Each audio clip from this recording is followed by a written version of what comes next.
ಮೊದಲನೇ ದಿನ ಅಂದರೆ ಡೇಟು 15ನೇ ತಾರೀಕು ಭಾನುವಾರ. ನನ್ನ ವೆಯ್ಟ್ ಬಂದ್ಬಿಟ್ಟು 56.4.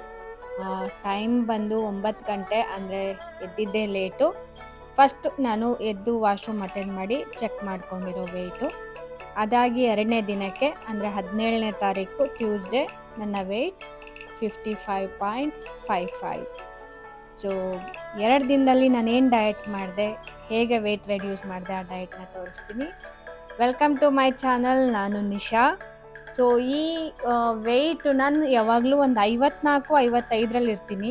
ಇಷ್ಟು ಜಾಸ್ತಿ ಯಾಕೆ ಆಯ್ತು ಅಂದರೆ ರೀಸನ್ಗಳಿದು: ಸ್ವೀಟು, ಬಿರಿಯಾನಿ, ಹಾಗೆ ಚಾಟ್ಸ್. ಇದು ಒಂದು 2-3 ದಿನ ನಂದು ಕಂಟಿನ್ಯೂಸ್ ಆಗಿ ಚೀಟ್ ಮೀಲ್ ಹೋಯಿತು. ಚೀಟ್ ಮೀಲ್ ಅಂತ ಅಲ್ಲ, ಮೇಲಿನ ಮೇಲೆ ಒಕೇಶನ್ ಇಲ್ಲ ಫ್ರೆಂಡ್ಸ್ಗಳ ಜೊತೆಗೆ ಹೊರಗಡೆ ಹೋಗಿದ್ದು, ಅದು ಆಟೋಮೆಟಿಕ್ಕಾಗಿ ಆಗ್ತಾ ಹೋಯಿತು. ನಾನು ಅವಾಯ್ಡ್ ಮಾಡಲಿಲ್ಲ ಬಿಕಾಸ್ ಆಮೇಲೆ ಹೇಗೆ ಇಳಿಸ್ಕೋಬೇಕಂತ ಗೊತ್ತಲ್ಲ ಎಕ್ಸ್ಟ್ರಾ ಪುಟ್ ಆನ್ ವೆಯ್ಟ್ನ. ಆ ಧೈರ್ಯದ ಮೇಲೆ ಜಸ್ಟ್ ಎಂಜಾಯ್ ಮಾಡಿದೆ ಆ ಮೂಮೆಂಟ್ನ. Noodles, sandwich, pav bhaji, jalebi.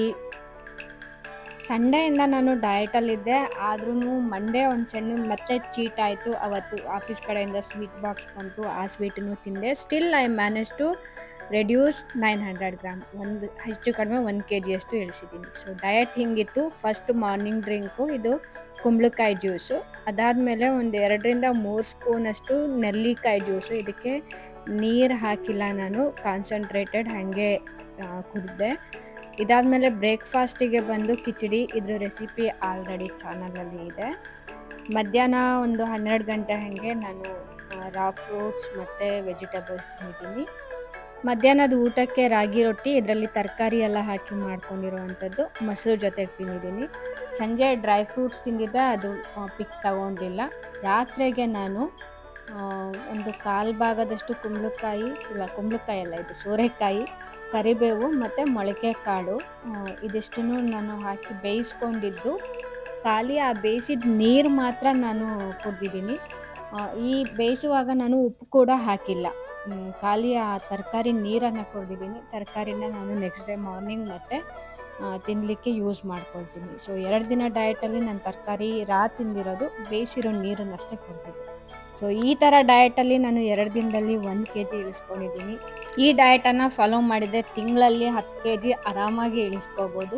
So ಹೇಗೆ ಅನಿಸ್ತು ನಿಮಗೆ ಈ ವಿಡಿಯೋ? ಇಷ್ಟ ಆಗಿದರೆ ಲೈಕ್ ಮಾಡಿ, ಶೇರ್ ಮಾಡಿ. ಚಾನಲ್ಗೆ ಫಸ್ಟ್ ಟೈಮ್ ಬಂದಿದ್ದರೆ ಖಂಡಿತ ಚಾನಲ್ನ ಸಬ್ಸ್ಕ್ರೈಬ್ ಮಾಡ್ಕೊಳ್ಳಿ.